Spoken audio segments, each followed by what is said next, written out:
You will find a homicide at 843 South Pershing. Those 7 words were spoken by a killer, not a drifter, not a fugitive, a family man, a church president, a Boy Scout leader, a neighbor. His name was Dennis Rader, and for 31 years, he was invisible. He coined the name himself: bind, torture, kill. 3 words, 1 promise, 10 lives taken. Dennis Lynn Rader was born on March 9, 1945, in Pittsburgh, Kansas. By all appearances, the perfect American man. A U.S. Air Force veteran, a graduate of Wichita State University, a husband, a father of 2, president of his local church council, a compliance officer who measured his neighbors' lawns. But behind that unremarkable mask lived something no one in Wichita could have imagined. Dennis Rader had a fantasy, and he had been planning to act on it for years. January 15th, 1974, Wichita, Kansas. The Otero family had just returned from church.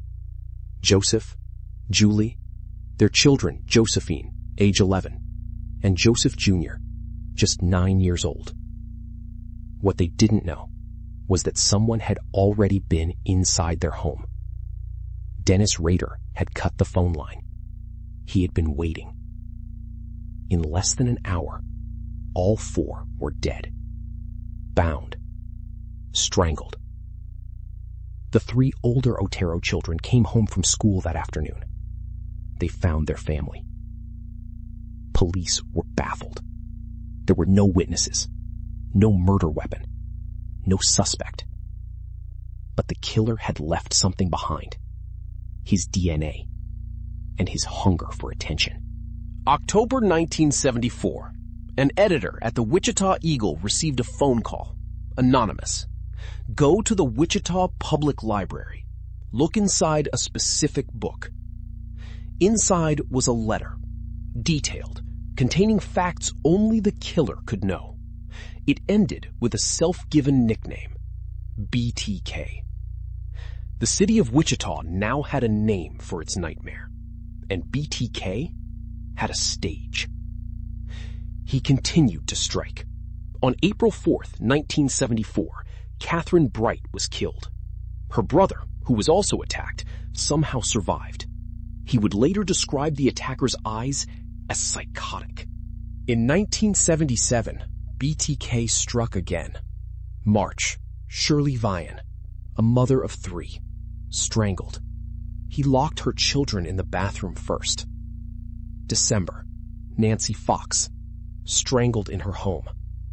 Rader then walked to a payphone and called 911 himself. You will find a homicide at 843 South Pershing. That was the call you heard at the very beginning of this video. Then, silence. For years, BTK went dark. Rader was getting married, having children, going to church every Sunday. But the monster never truly slept. 1985, Maureen Hedge, his own neighbor, just houses away. 1986, Vicky Wegerly. He posed as a telephone repairman to get inside. 1991, Dolores Davis, his final known victim. And then, nothing. BTK vanished. The city of Wichita slowly tried to forget. January 2004, the Wichita Eagle ran a retrospective, 30 years since the Otero murders. For most readers, it was a history lesson. For Dennis Rader, it was an invitation. The attention was gone, and BTK couldn't stand it. He began sending letters again, to newspapers, to TV stations, photos of victims, photocopies of driver's licenses, dolls staged in bondage positions. He was taunting, boasting, begging to be seen. And then, he made the mistake that would destroy him. February 16th, 2005, BTK sent a floppy disk to KSAS-TV, a local Wichita television station. He had actually asked police beforehand, in one of his letters, "Can I be traced through a floppy disk?" Investigators wrote back, "No." He believed them. He was wrong. Forensic examiners analyzed the disk's metadata. The file had been created by a user named Dennis, and it had been last saved on a computer registered to Christ Lutheran Church. Within days, investigators had a name. Within days, they had his daughter's medical records. Her DNA matched crime scene samples. On February 25th, 2005, 31 years after his first murder, Dennis Lynn Rader was pulled over on a routine stop and arrested. He didn't run. He didn't fight. He simply surrendered. On June 27th, 2005, Dennis Rader stood in a Sedgwick County courtroom and confessed to all 10 murders in graphic detail, without tears, without remorse, describing each victim as a project, recalling their final moments with disturbing precision.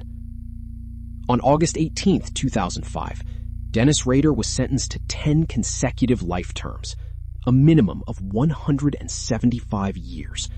No possibility of parole until the year 2180. He will die in prison. Dennis Rader was not a ghost. He wasn't some mythical monster lurking in the shadows. He was the man next door, the one who checked if your lawn was too long, the one who shook your hand in church. And that is what makes this case so deeply unsettling. Evil doesn't always look like evil.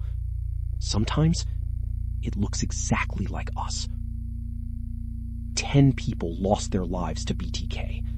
Joseph and Julie Otero, Josephine, Joseph Jr., Catherine Bright, Shirley Vian, Nancy Fox, Maureen Hedge, Vicky Wegerly, Dolores Davis.